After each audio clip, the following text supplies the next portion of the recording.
So these pieces are very much about the landscape.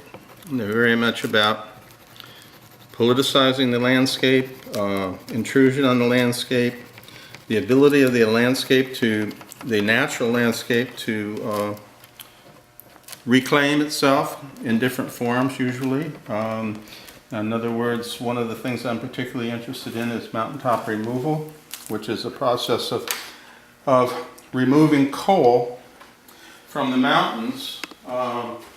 And in particular, my experience with it has been in West Virginia, where they go in and cut the top off the mountain and dig down and remove the coal from the surface. And the shapes and forms come out of stepping down into the mountaintop removal areas, what's left of the mountains, what's left of some of these images, and in this case there are smokestacks and other activities happening within this landscape. So basically everything I do is oriented towards the landscape.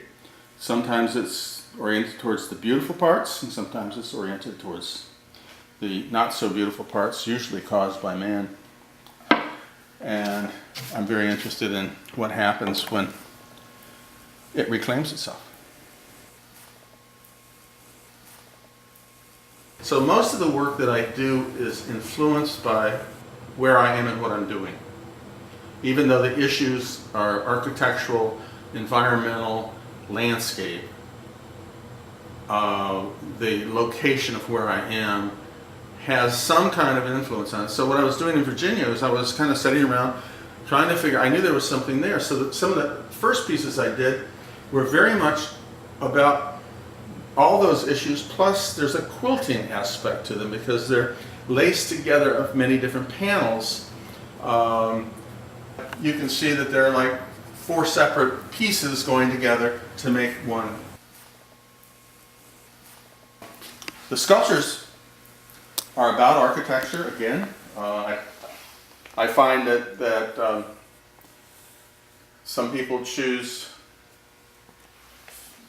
the human form to make as inspiration or to make images about, and I have chosen architecture and architectural type of images because of their impact on the landscape, because of the kinds of energy that they impose on the natural landscape, creating their own landscape, which I find interesting. And they're not specific buildings or specific structures. They're invented structures that allude to that principle, that whole idea of creating what some consider to be a